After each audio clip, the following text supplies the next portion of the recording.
নমস্কার, গল্পের চিলেকোঠায় আপনাদেরকে আবারও স্বাগত জানিয়ে শুরু করছি আজকের গল্পের চিলেকোঠা। আগের দিন আমরা শৈল রহস্যের প্রথম অংশটুকু পাঠ করে শুনিয়েছিলাম। আজ তারই দ্বিতীয় অংশ পাঠ করে শোনাবো। তবে পাঠ করে শোনানোর আগে আপনাদের কাছে আমার অনুরোধ, আপনারা অবশ্যই করে আমার চ্যানেলটি সাবস্ক্রাইব করে দেবেন এবং ভালো লাগলে লাইক কমেন্টের মাধ্যমে কিন্তু অবশ্যই জানাতে ভুলবেন না আপনাদের গল্প কেমন লাগছে। এবং এছাড়াও আপনাদের কাছেও যদি এরকম কোনো ভালো গল্প থাকে, যারা গল্প লিখতে ভালোবাসেন তাদের কাছে যদি কোনো গল্প থাকে তারাও কিন্তু লিখে পাঠাতে পারেন আমার ইমেল আইডিতে। সেটা ডেসক্রিপশন বক্সে দেওয়া থাকবে, সেখানে আপনারা গল্প লিখে পাঠাতে পারেন। চলুন আজকে শৈল রহস্যের দ্বিতীয় অংশ পাঠ করে শোনাচ্ছি। 5টার সময় ইলেকট্রিক আলো জ্বলে উঠল। আমি ওয়ার্ড্রপ খুলে ঘড়ি বার করলাম। ঘড়ির সঙ্গে একটা বাদামি কাগজের চিলতে বেরিয়ে এলো। তাতে বাংলা হরফে একটা ঠিকানা লেখা আছে, কলকাতার দক্ষিণ সীমানার একটা ঠিকানা। ঠিকানাটা নকল করে পাঠালাম, তোমার দরকার হবে। আমার স্কাউট ছুরি দিয়ে ঘড়িটা খুললাম। যন্ত্রপাতির কোনো গণ্ডগোল নেই, সহজ ঘড়ি। আমি সত্যান্বেষী, সত্যকে স্বীকার করতে আমি বাধ্য, তা সে লৌকিক সত্যই হোক আর অলৌকিক সত্যই হোক। কায়াহীনকে সম্বোধন করে বললাম, তুমি কি চাও? উত্তর এলো না, কেবল টেবিলটা নড়ে উঠল। আমি টেবিলের ওপর হাত রেখে বসেছিলাম। বললাম, তুমি কি চাও আমি তোমার মৃত্যুর তদন্ত করি? এবার টেবিল তো নড়লই, আমি যে চেয়ারে বসেছিলাম তার পিছনে পায়া দুটো উঁচু হয়ে উঠল। আমি প্রায় টেবিলের ওপরে হুমড়ি খেয়ে পড়লাম। বললাম, বুঝেছি, কিন্তু পুলিশ তো তদন্ত করছেই, আমি করলে কি সুবিধে হবে? আমি কোথায় তদন্ত করব? ঘড়িটা চড়াং করে একবার বেজেই থেমে গেল। ঠিকানা লেখা বাদামি কাগজের চিলতেটা টেবিলের একপাশে রাখা ছিল, সেটা যেন হাওয়া লেগে আমার সামনে সরে এলো। আমার মাথায় একটা আইডিয়া এলো। মালিক মেহতা কি বাংলাদেশে গিয়ে লুকিয়ে আছে? আশ্চর্য নয়, একলা লুকিয়ে আছে। কিংবা বললাম, আচ্ছা, চেষ্টা করব। এই সময় ইলেকট্রিক বাতি নিভে এলো। দেখলাম জানলার শাঁসি দিয়ে দিনের আলো দেখা যাচ্ছে। হোমজিকে কিছু বললাম না। 9টার সময় দুজনে আপটাকে দেখতে গেলাম। মোটরে যেতে যেতে হোমজিকে জিজ্ঞেস করলাম, হৈমবতীর চেহারা কেমন? হোমজি আমার দিকে মুখ ফিরিয়ে একটু হাসলেন, বললেন, ভালো চেহারা, রং খুব ফর্সা নয়, কিন্তু ভারী চটকদার চেহারা। বয়স হয়তো 30-এর কিছু বেশি, কিন্তু দীর্ঘ যৌবনা, শরীরের বাঁধনি ঢিলে হয়নি। আপটের পা কালকের চেয়ে ভালো, কিন্তু এখনো হাঁটতে পারেন না। গৃহস্বামী অনন্তরাও দেশপাণ্ডের সঙ্গেও দেখা হলো। তাকে কয়েকটা প্রশ্ন করলাম। আপনি বিজয় বিশ্বাসকে চিনতেন? চিনতাম বই কি, সহ্যাদ্রি হোটেলের সব টাকাই আমার ব্যাংকে ছিল। কত টাকা? সিজনের শেষে প্রায় 45,000 দাঁড়িয়েছিল। বিজয় বিশ্বাসের নিজের আলাদা কোনো অ্যাকাউন্ট ছিল? ছিল। বিজয় বিশ্বাসের আলাদা কোনো অ্যাকাউন্ট ছিল? ছিল। আন্দাজ 2,000 টাকা, কিন্তু মৃত্যুর কয়েকদিন আগে তিনি প্রায় সব টাকা বার করে নিয়েছিলেন। শখানেক টাকা পড়ে আছে। তার স্ত্রী যাবার আগে সে টাকা বের করে নেননি। স্ত্রী যতক্ষণ কোর্ট থেকে ওয়ারিশ সাব্যস্ত না হচ্ছেন ততক্ষণ তো তাকে টাকা দিতে পারি না। হৈমবতী এখন কোথায়? তার ঠিকানা জানেন? না। আর কেউ জানে? হোমজি বললেন, বোধহয় না, যাওয়ার সময় তিনি নিজেই জানতেন না কোথায় যাবেন। আমি আপনাকে জিজ্ঞেস করলাম, আপনি নিশ্চয়ই এই মামলার খবর রাখেন। মানিক মেহতার কোনো সন্ধান পাওয়া গেছে? তিনি বললেন, না, সন্ধান পাওয়া গেলে আমি জানতে পারতাম। মানিক মেহতার ফটোগ্রাফ আছে? একটা গ্রুপ ফটোগ্রাফ ছিল। সহ্যাদ্রি হোটেল যখন আরম্ভ হয় তখন মানিক মেহতা, বিজয় বিশ্বাস আর হৈমবতী একসঙ্গে ছবি তুলিয়েছিল, কিন্তু সেটা পাওয়া যায়নি। হোটেলে ফিরে এসে দুপুরবেলা খুব ঘুমোলাম। রাত্রে তোমাকে চিঠি লিখতে বসেছিলাম, কিন্তু বারবার বাধা পেয়ে শেষ করতে পারিনি। বিদেহাত্মা আমার এই চিঠি লেখাতে সন্তুষ্ট নয়, অথচ সে কি চায় বোঝাতে পারছে না। যাই হোক, আজ চিঠি শেষ করব। এতখানি ভনিতার কারণ বোধহয় বুঝতে পেরেছ। তোমাকে একটা কাজ করতে হবে। কলকাতার দক্ষিণ প্রান্তে যে ঠিকানা দিলাম তুমি সেখানে যাবে। যদি সেখানে হৈমবতী বিশ্বাসের দেখা না পাও তাহলে কিছু করবার নেই, কিন্তু যদি দেখা পাও তাহলে তাকে কয়েকটা প্রশ্ন করবে। মানিক মেহতার সঙ্গে তাদের যে গ্রুপ ফটো তোলা হয়েছিল সেটা কোথায়? মানিক মেহতার সঙ্গে হৈমবতীর বেশি ঘনিষ্ঠতা ছিল কিনা জানবার চেষ্টা করবে। কবে কোথায় বিশ্বাসদের সঙ্গে মেহতার পরিচয় হয়েছিল? হৈমবতীর আর্থিক অবস্থা এখন কেমন? বাড়িতে কে কে আছে? সব খবর নেবে। যে প্রশ্নই তোমার মনে আসুক জিজ্ঞেস করবে। তারপর সব কথা পুঙ্খানুপুঙ্খভাবে আমাকে লিখে জানাবে। কোনো কথা তুচ্ছ বলে বাদ দেবে না। যদি সন্দেহজনক কিছু চোখে পড়ে টেলিগ্রাম করে আমাকে জানাবে। তোমার চিঠির অপেক্ষায় থাকবো। এখানে এই দারুণ শীতে বেশি দিন থাকার ইচ্ছে নেই, কিন্তু এ ব্যাপারে নিষ্পত্তি না হওয়া পর্যন্ত যেতেও পারছি না। আশা করি খোকা ও সত্যবতী ভালো আছে এবং তুমি ইনফ্লুয়েঞ্জা ঝেড়ে ফেলে আবার চাঙ্গা হয়ে উঠেছ। ভালোবাসা নিও, তোমার ব্যোমকেশ। কলিকাতা, 8ই জানুয়ারি। ভাই ব্যোমকেশ, তোমার চিঠি আজ সকালে পেয়েছি এবং রাত্রে বসে জবাব লিখছি। হায় নাস্তিক, তুমি শেষে ভূতের খপ্পরে পড়ে গেলে। সত্যবতী জানতে চাইছে ভূত বটে তো, পেতনি নয়। ওদিকের পেতনিরা নাকি ভারী জাহাবাজ হয়। যাকে বাজে কথা লিখে পুঁথি বাড়াবো না। তোমার নির্দেশ অনুযায়ী আজ বেলা 3টে নাগাদ বাসা থেকে বেরোচ্ছি। বিকাশ দত্ত এলো। আমি কোথায় যাচ্ছি শুনে সে বলল, আরে সর্বনাশ, সে যে ধারধারা গোবিন্দপুর, পথ চিনে যেতে পারবেন? বললাম, তুমি চলো না। বিকাশ রাজি হলো। তাকে সব বললাম না, মোটামুটি একটা আন্দাজ দিলাম। দুজনে চললাম। সত্যিই ধারধারা গোবিন্দপুর। ট্রামে বাসে কলকাতার দক্ষিণ সীমানা ছাড়িয়ে যেখানে গিয়ে পৌঁছলাম সেখানে কেবল একটি লম্বা রাস্তা চলে গিয়েছে। রাস্তায় 200-300 গজ অন্তর একটা বাড়ি। শেষ পর্যন্ত বেলা আন্দাজ 4:30টার সময় নির্দিষ্ট ঠিকানায় উপস্থিত হলাম।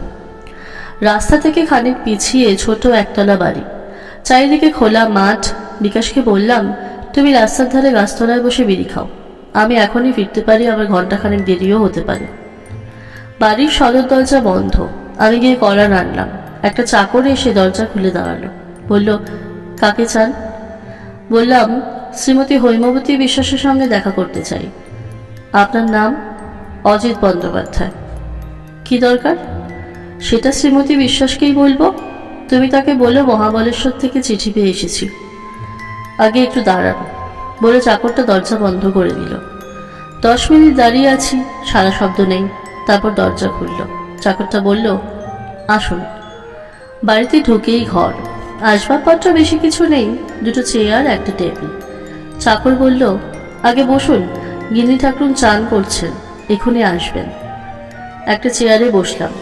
বসে আছি তো বসেই আছি। চাকরটা এদিক ওদিক ঘুরঘুর করছে। বোধহয় আমাকে বিশ্বাস করতে পারছে না। আজকাল কলকাতার যা ব্যাপার দাঁড়িয়েছে, অচেনা লোককে বাড়িতে ঢুকতে দিতে ভয় হয়। চোর, ডাকাত, গুন্ডা যা কিছু হতে পারে। বসে বসে ভাবলাম, গিন্নি ঠাকুরনের স্নান যতক্ষণ না শেষ হচ্ছে ততক্ষণ চাকরটাকে নিয়ে একটু নাড়াচাড়া করি। বললাম, তুমি কতদিন এখানে কাজ করছো? চাকরটা অন্দরে দোরের সামনে দাঁড়িয়ে বলল, আগে এই তো 1 মাসও এখনো হয়নি। দেখলাম লোকটির কথায় একটু পূর্ববঙ্গের টান আছে। তোমার দেশ কোথায়? ফরিদপুর জেলায়, বলে সে চৌকাঠের উপরে উবু হয়ে বসল। আধবয়সী লোক, মাথায় কদম ছাড় চুল, গায়ে একটা ছেঁড়া ময়লা রঙের সোয়েটার। কতদিন কলকাতায় আছো? তা 3 বছর হতে চলল। এখানে মানে এই বাড়িতে কজন মানুষ থাকে? গিন্নি ঠাকুরুন একলা থাকেন। স্ত্রী লোক একলা থাকেন, পুরুষ কেউ নেই? আগে না, আমি বুড়ো মানুষ, দেখাশোনা করি। এখানে কারো যাওয়া আসা আছে? আগে না, আপনিই প্রথম এলেন। এই সময় হৈমবতীকে দোরের কাছে দেখা গেল। চাকরটা উঠে দাঁড়ালো, আমিও দাঁড়ালাম। ইতিমধ্যে ঘরের মধ্যে দিনের আলো কমে গিয়েছিল। তিনি চাকরকে বললেন, মহেশ, আলো জেলে নিয়ে এসো। চাকর চলে গেল। অল্প আলোতেও মহিলাটিকে দেখার অসুবিধে ছিল না। দীঘল চেহারা, সুশ্রী মুখ। পার্সিদের চোখে খুব ফর্সা না লাগলেও আমার চোখে বেশ ফর্সা। মুখে একটি চিত্তাকর্ষক সৌকুমার্য আছে। যৌবনের চৌকাঠ পার হতে গিয়ে থমকে দাঁড়িয়ে পড়েছেন। পরনে সাদা থান, গায়ে একটিও অলংকার নেই।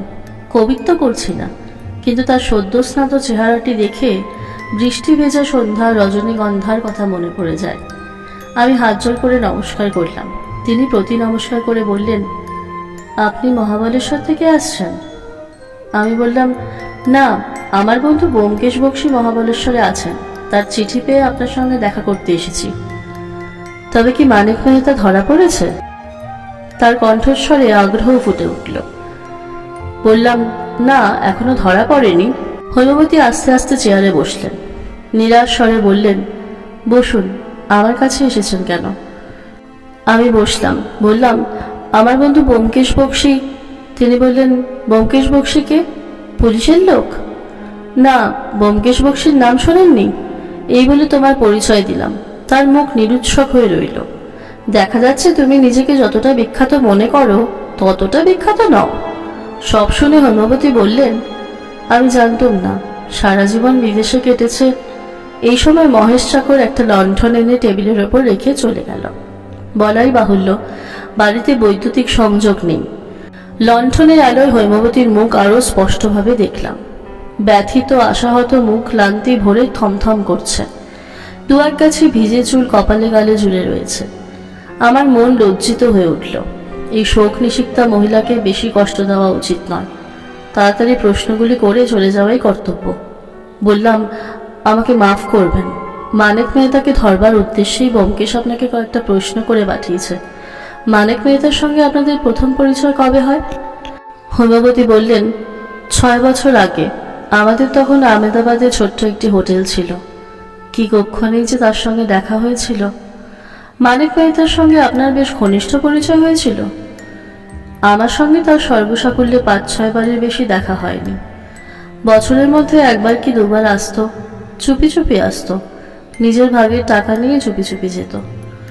তার এই চুপি চুপি আসা যাওয়া দেখে তার চরিত্র সম্বন্ধে আপনাদের কোনো সন্দেহ হয়নি? না, আমরা ভাবতাম তার স্বভাবই ওই রকম, নিজেকে জাহির করতে চায় না। তার কোনো ফটোগ্রাফ আছে কি? একটা গ্রুপ ফটো ছিল, সজ্জাদ্রি হোটেলের অফিসে টাঙানো থাকতো। সে রাত্রে আমি মূর্ছা ভেঙে দেখলাম দেওয়ালে ছবিটা নেই। সে রাত্রে হোটেলের লোহার সিন্ধুকে কত টাকা ছিল ঠিক জানি না, আন্দাজ 1.5 লাখ। অতঃপর আমি আর কি প্রশ্ন করব ভেবে পেলাম না। আমি উঠি উঠি করছি। হৈমবতী আমাকে প্রশ্ন করলেন, আমি এখানে আছি আপনার বন্ধু জানলেন কি করে? আমি তো কাউকে জানাইনি।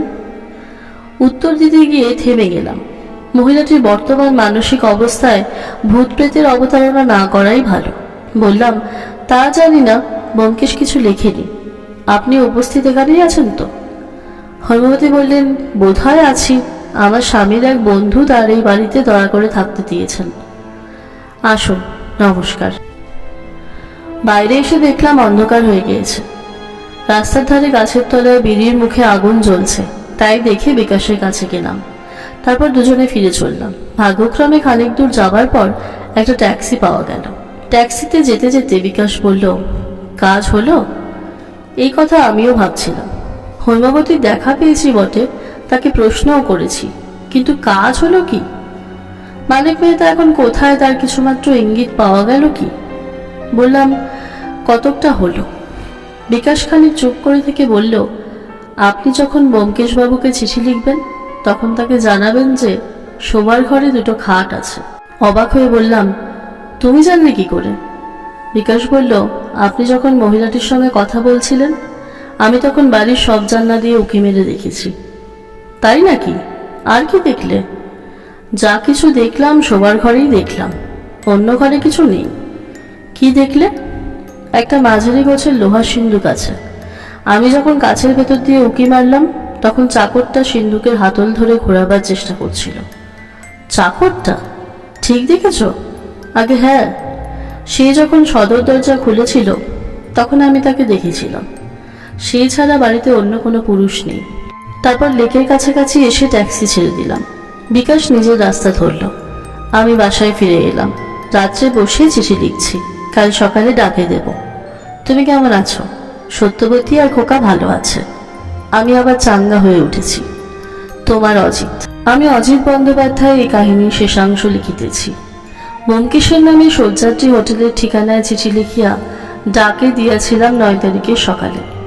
12 তারিখের বিকেলবেলা অনুমান 3টের সময় ব্যোমকেশ আসিয়া উপস্থিত। সবিস্ময়ে বলিলাম, এ কি, আমার চিঠি পেয়েছিলে? চিঠি পেয়েই এলাম, প্লেনে এসেছি। তুমি চটপট তৈরি হয়ে নাও, এখনই বেরোতে হবে বলিয়া ব্যোমকেশ ভিতর দিকে চলিয়া গেল। আধ ঘন্টার মধ্যে বাড়ি হইতে বাহির হইলাম। রাস্তায় বাড়ির সামনে পুলিশের ভ্যান দাঁড়াইয়া আছে, তাহাতে একজন ইন্সপেক্টর ও কয়েকজন কনস্টেবল। আমরাও ভ্যানে উঠিয়া বসিলাম। কয়েকদিন আগে যে সময় হৈমবতীর নির্জন গৃহের সম্মুখে উপস্থিত হইয়াছিলাম, প্রায় সেই সময় আবার গিয়া পৌঁছিলাম। আজ কিন্তু ভৃত্য মহেশ দরজা খুলিয়া দিতে আসিল না। দরজা খোলাই ছিল। আমরা সদল বলে প্রবেশ করিলাম। বাড়িতে কেহ নাই, হৈমবতী নাই, মহেশ নাই, কেবল আসবাবগুলি পড়িয়া আছে। বাহিরের ঘরে চেয়ার টেবিল, শয়নকক্ষে দুটি খাট ও লোহার সিন্দুক, রান্নাঘরে হাঁড়ি কলসি। লোহার সিন্দুকের কপাট খোলা, তাহার অভ্যন্তর শূন্য। ব্যোমকেশ করুণ হাসিয়া ইন্সপেক্টরের পানে চাহিল। চিড়িয়া উড়েছে। সে রাত্রে নৈশভোজন সম্পন্ন করিয়া ব্যোমকেশ ও আমি তক্তপোষের উপর গায়ে আলোয়ান জড়াইয়া বসিয়াছিলাম। সত্যবতী খোকাকে ঘুম পাড়াইয়া আসিয়া ব্যোমকেশের গা ঘেঁষিয়া বসিল। একটা শীতের হাওয়া উঠিয়াছে। হাওয়ার জোর ক্রমেই বাড়িতেছে। আমাদের ঘরের দরজা জানলা সব বন্ধ, তবু কোন অদৃশ্য ছিদ্রপথে ছুঁচের মতো বাতাস প্রবাস করিয়া গায়ে বিঁধিতেছে। বলিলাম, মহাবালেশ্বরের শীত তুমি খানিকটা সঙ্গে এনেছো দেখছি। আশা করি বিজয় বিশ্বাসের প্রেতটিকেও সঙ্গে আনোনি। সত্যবতী ব্যোমকেশের কাছে আরেকটু ঘেঁষিয়া বসিল। ব্যোমকেশ আমার পানে একটি সকৌতুক দৃষ্টি হানিয়া বলিল, প্রেত সম্বন্ধে তোমার ভুল ধারণা এখনো যায়নি? বলিলাম, প্রেত সম্বন্ধে আমার ভুল ধারণা থাকা বিচিত্র নয়, কারণ প্রেতের সঙ্গে আমি কখনো রাত্রিবাস করিনি। আচ্ছা ব্যোমকেশ, সত্যিই তুমি ভূত বিশ্বাস করো? যা প্রত্যক্ষ করেছি তা বিশ্বাস করা না করার কোনো প্রশ্নই ওঠে না। তুমি ব্যোমকেশ বক্সীর অস্তিত্বে বিশ্বাস করো? ব্যোমকেশ বক্সীর অস্তিত্বে বিশ্বাস করি, কারণ তাকে চোখের সামনে দেখতে পাচ্ছি। কিন্তু ভূত তো চোখে দেখিনি, বিশ্বাস করি কি করে? আমি তোমাকে বিশ্বাস করতে বলছি না, কিন্তু আমি যদি বিশ্বাস করি তুমি আপত্তি করবে কেন? কিছুক্ষণ নীরবে ধূমপান করিলাম। আচ্ছা, ও কথা থাক। বিশ্বাসে মেলায় কৃষ্ণ, তর্কে বহুদূর। কিন্তু তোমার ভূতের এত চেষ্টা সত্ত্বেও কার্যসিদ্ধি হলো না। কে বলে কার্যসিদ্ধি হয়নি? ভূত চেয়েছিল মস্ত একটা ধোকার টাটি ভেঙে দিতে, তা সে দিয়েছে। তার মানে কি এখনো কিছুই বোঝনি? কেন বুঝবো না? প্রথমে অবশ্য আমি হৈমবতীর চরিত্র ভুল বুঝেছিলাম, কিন্তু এখন বুঝেছি হৈমবতী আর মানিক মেহতা মিলে বিজয় বিশ্বাসকে খুন করেছিল। হৈমবতী একটি সাংঘাতিক মেয়ে মানুষ। হৈমবতীর চরিত্র ঠিকই বুঝেছ, কিন্তু ভূতকে এখনো চেনোনি। ভূতের রহস্য আরো সাংঘাতিক। সত্যবতী ব্যোমকেশের আরো কাছে সরিয়া গেল। হঠাৎ কাঁপিয়া উঠিয়া বলিল, আমার শীত করছে। শীত করছে না ভয় করছে? ব্যোমকেশ হাসিয়া নিজের আলোয়ানের অর্ধেকটা তাহার গায়ে জড়াইয়া দিল। বলিলাম, এসো এসো বধূ, এসো, আধো আচরে বসো। বুড়ো বয়সে লজ্জা করে না? ব্যোমকেশ বলিল, তোমাকে আবার লজ্জা কি? তুমি তো অবধ শিশু। সত্যবতী সায় দিয়ে বলিল, নয়তো কি, যার বিয়ে হয়নি সে তো দুধের ছেলে। বলিলাম, আচ্ছা আচ্ছা, এখন ভূতের কথা হোক। আমি কিছুই বুঝিনি, তুমি সব খোলসা করে বলো। ব্যোমকেশ বলিল, আগে তোমাকে দু একটা প্রশ্ন করি। মানিক মেহতা বিজয় বিশ্বাসকে খুন করবার জন্য খাদের ধারে নিয়ে গেল কেন? বিজয় বিশ্বাসী বা গেল কেন? চিন্তা করিয়া বলিলাম, জানি না। দ্বিতীয় প্রশ্ন, বিজয় বিশ্বাসের নামে ব্যাংকে 1002 টাকা ছিল। হোটেল বিক্রি হবার আগেই সেই টাকা বার করে নিয়েছিল কেন? জানি না। তৃতীয় প্রশ্ন, তুমি যখন হৈমবতীর সঙ্গে দেখা করতে গিয়েছিলে তখন শীতের সন্ধে হয়। চাকর যখন বলল হৈমবতী স্নান করছেন, তখন তোমার খটকা লাগলো না? না, মানে খেয়াল করিনি। চতুর্থ প্রশ্ন, চাকরটাকে সন্দেহ হয়নি? না, চাকরটাকে সন্দেহ করার কোনো কারণ হয়নি। সে পূর্ববঙ্গের লোক, মাত্র কয়েকদিন হৈমবতীর চাকরিতে ঢুকেছিল। অবশ্য একথা যদি সত্যিই হয় যে সে লোহার সিন্ধুক খোলবার চেষ্টা করছিল। অজিত, তোমার সরলতা সত্যিই মর্মস্পর্শী। চাকরটা সিন্ধুক খোলবার উদ্যোগ করেছিল বটে, কিন্তু চুরি করবার জন্য নয়। মহাবালেশ্বরে দুজন লোক খুন করবার ষড়যন্ত্র করেছিল, তার মধ্যে একজন হচ্ছে হৈমবতী, অন্য লোকটি কি? মানিক মেহতা ছাড়া আর কে হতে পারে? ব্যোমকেশ কুটিল আসিয়া বলিল, ওইখানেই ধাপ্পা, প্রচন্ড ধাপ্পা। হৈমবতী ষড়যন্ত্র করেছিল তার স্বামীর সঙ্গে, মানিক মেহতার সঙ্গে নয়। হৈমবতীর আর যে দোষী থাক, সে পতিব্রতা নারী, তাতে সন্দেহ নেই। হতবতী হইয়া বলিলাম, কি বলছো তুমি? ব্যোমকেশ বলিল, যা বলছি মন দিয়ে শোনো। হোমজি যখন আমাকে গল্পটা বললেন তখন আমার মনে বিশেষ দাগ কাটেনি, তবু একটা খটকা লেগেছিল। মানিক মেহতা বিজয় বিশ্বাসকে খুন করবার জন্য খাদের ধারে নিয়ে গেল কেন? বিজয় শীত কাতুরে লোক ছিল, সেই বা গেল কেন? তারপর ভূতের উৎপাত শুরু হলো। দায়ে পড়ে অনুসন্ধান শুরু করলাম।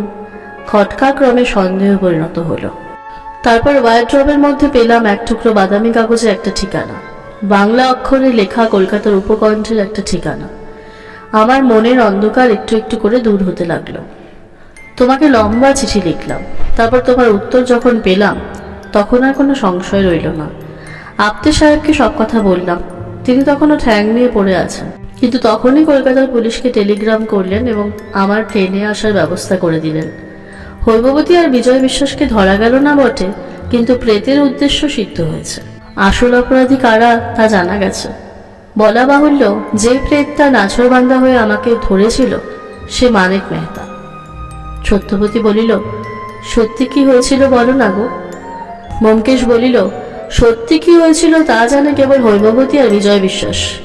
আমি মোটামুটি যা আন্দাজ করেছি তাই তোমাদের বলছি।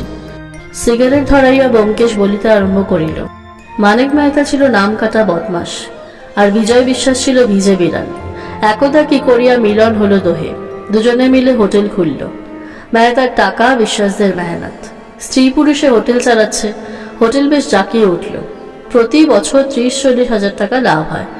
মেহতা মাঝে মাঝে এসে নিজের ভাগের টাকা নিয়ে যায়। বিজয় বিশ্বাস নিজের ভাগের টাকা মহাবলেশ্বরের ব্যাংকে বেশি রাখে না, বোধহয় স্ত্রীর নামে অন্য কোথাও রাখে। হয়তো কলকাতারই কোনো ব্যাংকে হৈমবতীর নামে 50-60 হাজার টাকা জমা আছে। ওরা দুজনে ছাড়া আর কেউ তার সন্ধান জানে না। এইভাবেই বেশ চলছিল। গত বছর মানিক মেহতা বিপদে পড়ে গেল। তার বেআইনি সোনার চালান ধরা পড়ে গেল। তাকে পুলিশ জড়াতে পারল না বটে, কিন্তু অত সোনা মারা যাওয়ায় সে একেবারে সর্বশান্ত হয়েছিল। তখন তার একমাত্র মূলধন হোটেল। মানিক মেহতা ঠিক করলো সে হোটেল বিক্রি করবে। তার নগদ টাকা চাই। এখন প্রশ্ন হচ্ছে, হোটেল বিক্রির টাকা কে পাবে? একলা মেহতা পাবে, না বিজয় বিশ্বাসেরও বখরা আছে? ওদের পার্টনারশিপের দলিল আমি দেখিনি। অনুমান করা যেতে পারে যে মানিক মেহতা যখন হোটেল কেনার টাকা দিয়েছিল তখন হোটেল বিক্রির টাকাটাও পুরোপুরি তারই প্রাপ্য। আমার বিশ্বাস মেহতা সব টাকাই দাবি করেছিল। হৈমবতী আর বিজয় বিশ্বাস ঠিক করলো টাকাটা ওরাই নেবে। ওদের পূর্ব ইতিহাস কিছু জানা যায় না, কিন্তু ওদের প্রকৃতি যে স্বভাবতই অপরাধপ্রবণ তাতে আর সন্দেহ নেই। দুজনে মিলে পরামর্শ করল। মানিক মেহতা পুলিশের নজর লাগা দাগী লোক। তার ঘাড়ে অপরাধের ভার চাপিয়ে দেওয়া সহজ। স্বামী স্ত্রী মিলে নিপুণভাবে প্ল্যান গড়ে তুলল। কলকাতার উপকণ্ঠে তখন কিভাবে ওরা বাসা ঠিক করেছিল আমি জানি না। হয়তো কলকাতার কোনো পরিচিত লোকের মারফতে বাসা ঠিক করেছিল। হৈমবতী বাসার ঠিকানা কাগজে লিখে ওয়ারড্রবের মধ্যে গুজে রেখেছিল, পাছে ঠিকানা ভুলে যায়। পরে অবশ্য ঠিকানা তাদের মুখস্থ হয়ে গিয়েছিল, তাই হৈমবতী যাবার সময় বাদামি কাগজের টুকরোটা ওয়ারড্রবেই ফেলে যায়। কাঠের ওয়ারড্রবে বাদামি কাগজের টুকরোটা বোধহয় চোখে পড়েনি। ওই একটি মারাত্মক ভুল হৈমবতী করেছিল। যাই হোক, নির্দিষ্ট রাত্রে মানিক মেহতা চুপি চুপি এসে হাজির। হোটেলে একটিও অতিথি নেই। চাকরানিটাকে হৈমবতী নিশ্চয়ই ঘুমের ওষুধ খাইয়েছিল। হোটেলে ছিল কেবল হৈমবতী আর বিজয় বিশ্বাস। মানিক মেহতাকে ওরা হোটেলের অফিস ঘরেই খুন করেছিল। এমনভাবে খুন করেছিল যাতে রক্তপাত না হয়। তারপর ছদ্মবেশ ধারণের পালা। বিজয় বিশ্বাস মানিক মেহতার গা থেকে জামা কাপড় খুলে নিচে পড়ল। নিজের জামা কাপড় গলা বন্ধ মানিক মেহতাকে পরিয়ে দিল। তারপর দুজনে লাশ নিয়ে গিয়ে খাদের মধ্যে ফেলে দিল। কিছুদিন থেকে এক ব্যাঘ্র দম্পতি এসে খাদে বাসা নিয়েছিল, সুতরাং লাশের যে কিছুই থাকবে না তা বিশ্বাস দম্পতি জানত। ব্যাঘ্র দম্পতির কথা বিবেচনা করেই তারা প্ল্যান করেছিল। আসল কাজ শেষ হলে বিজয় বিশ্বাস সমস্ত টাকা করে নিয়ে বেরিয়ে পড়ল। নিশুতি শীতের রাত্রি, কেউ তাকে দেখল না। মানিক মেহতা শহরের বাইরে রাস্তার ধারে মোটর রেখে এসেছিল। সেই মোটরে চড়ে বিজয় বিশ্বাস উধাও হয়ে গেল।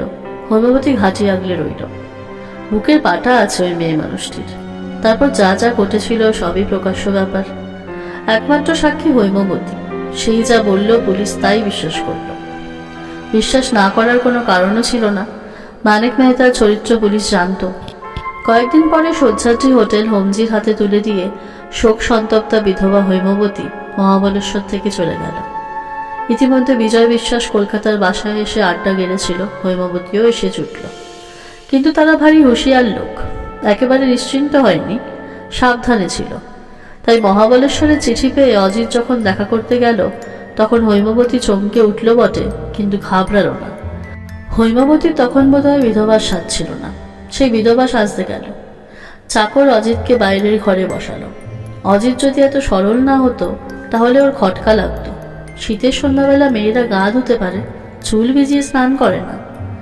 যাই হোক, হৈমবতী যখন এলো তখন তার সদ্য স্নাত চেহারা দেখে অজিত মুগ্ধ হয়ে গেল। সে হৈমবতীকে আমার নাম বলল।